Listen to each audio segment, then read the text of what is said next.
This video is brought to you by Squarespace.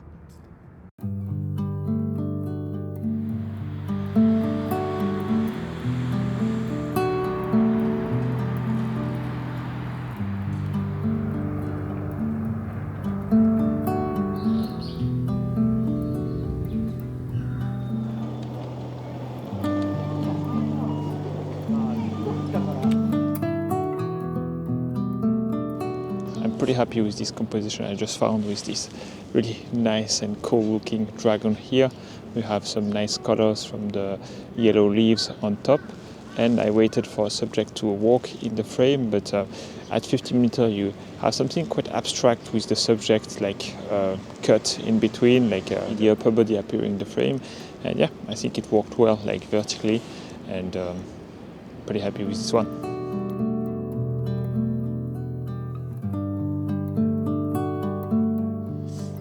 I quite like this scene with the nice autumn color here on the right side. We have beautiful orange reddish leaves on the tree. You have this walking path coming from the bottom right corner, creating a nice leading line and this nice curve. And yeah, the goal was just to wait for someone to be nicely placed on this like walking path. It also, in terms of colors, it works well because we have the red from the leaves and the green from here, the grass here, and it's like two complementary colors, so it works well together.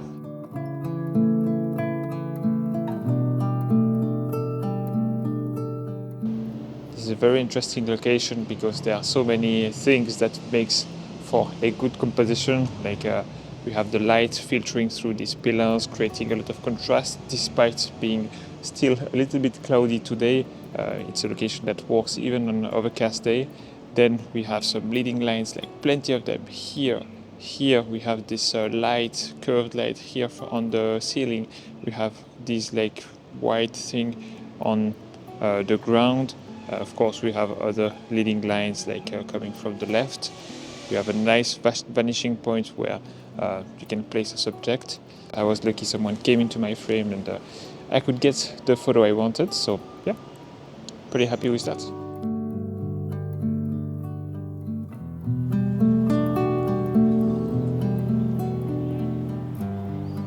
Today I'm shooting with a 50mm lens. I actually bought this 50mm G f2.5 lens from Sony not so long ago. I wanted to replace, I used to have the 50mm f1.8 FE that I found a bit too cheap and not really exciting to shoot with. It was a very good lens overall, and the autofocus was pretty good with like recent Sony cameras, but yeah, I wanted something a little bit more sexy, a little bit more inviting, and yeah, exciting to play with. So that's why I got the f2.5 G1, and I like 50mm because it's a good balance. Like you can take a nice landscape, like urban landscape shot, like in this context because we'll shoot in the streets of Hiroshima, and also get a little bit closer, have a little more like abstract compositions. And one thing that is a bit more hard to do with 50mm is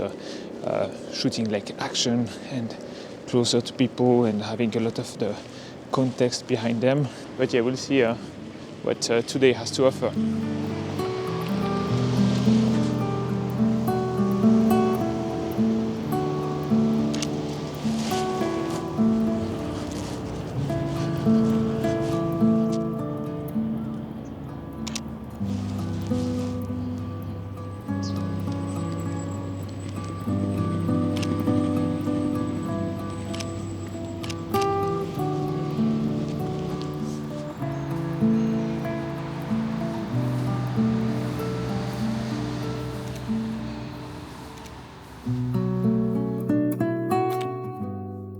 A technique I use sometimes to take photos of people kind of unnoticed that works especially well when they are like static, when they are seated on a bench or standing, checking their phone or whatever they are doing, is that I first enter in their sight, like in their peripheral vision. So what we do, think about you, like when you are, I don't know, checking your phone and something or someone enters in your peripheral vision, you have the basic instinct of just checking what it is first, and you check, and if there is no danger or like anything special, then you get back to what you were focusing at. So I'm using this to my advantage. So I enter in their peripheral vision and they would check at me first, and I wait that they check me once, and I don't point my camera at them at this moment, because otherwise they would just like notice you and notice that you are taking a photo of them.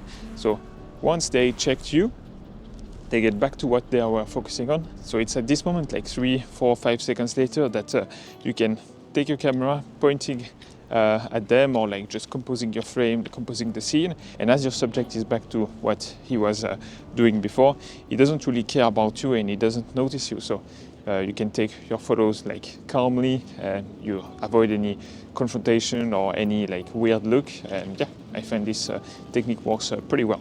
And before we continue, I just want to take a brief moment to thank today's video sponsor, Squarespace. Squarespace is an easy-to-use all-in-one website platform that makes it simple to create a beautiful website, connect with your audience, and sell anything from physical to digital goods all in one place. At the start of the year, I decided to move my website and consolidate everything on Squarespace. It's a decision I'm very happy with today, mainly because it is so easy to manage. I now have a beautiful store, a clean portfolio, and an organized blog, all on my personal website. The hardest part of moving to Squarespace was making the decision to do it, because despite having no coding or web design knowledge, building my website from scratch was incredibly easy, smooth, and even enjoyable. Starting from a blank canvas can be tricky, but with Squarespace high-quality templates, you can begin designing your website on a solid foundation, customize it as you like, and have it ready to launch in just a few hours. My online business is a crucial part of my activity, so having a platform that runs smoothly, delivers my digital products efficiently, and offers a variety of payment solutions is essential. Squarespace is the perfect solution for both growing and established online businesses, and my experience with it has been a breeze. I highly recommend trying it out for yourself. Head to squarespace.com for a 14-day free trial, and when you're ready to launch your website, go to squarespace.com/Adrian to save 10% off of your first purchase of a website or domain.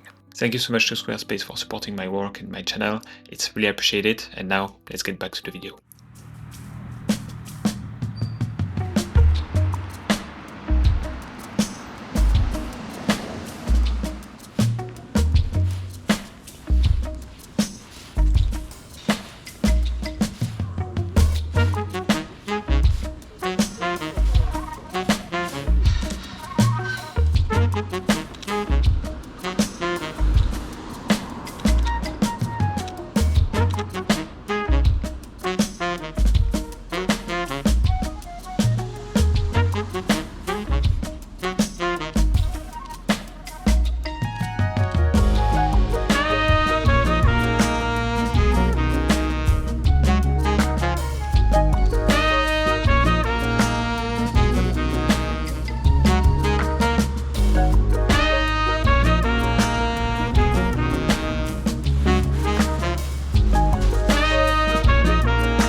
I think I can't be a street photographer anymore because I stopped drinking coffee or any sorts of caffeine. that's the kind of drink I have right now. It's a tea made out of black beans. It's very good, but I think it is not street photography approved, unfortunately. Here it is more like a still life kind of shot, and I really like how this tree is like starting here and like branching out in all sorts of direction. You also have the bench here. It's a bit too close to the fence, and it's a bit busy in this area. But anyway, I think that by composing something like portrait orientation here with like only part of the tree and the bench, it could look quite nice, a bit abstract and evoking like I don't know, some melancholia and some sort of solitude to the viewer, like thinking of himself like sitting on this bench with the tree alone.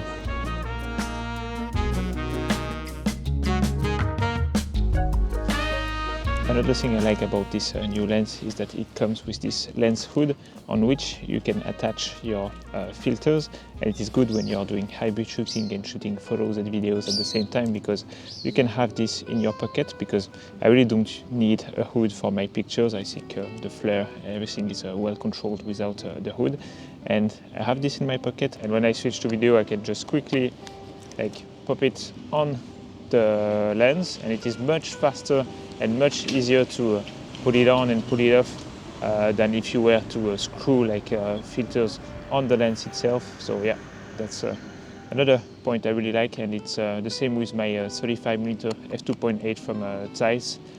That's a crucial point and very important for when I shoot both photos and videos.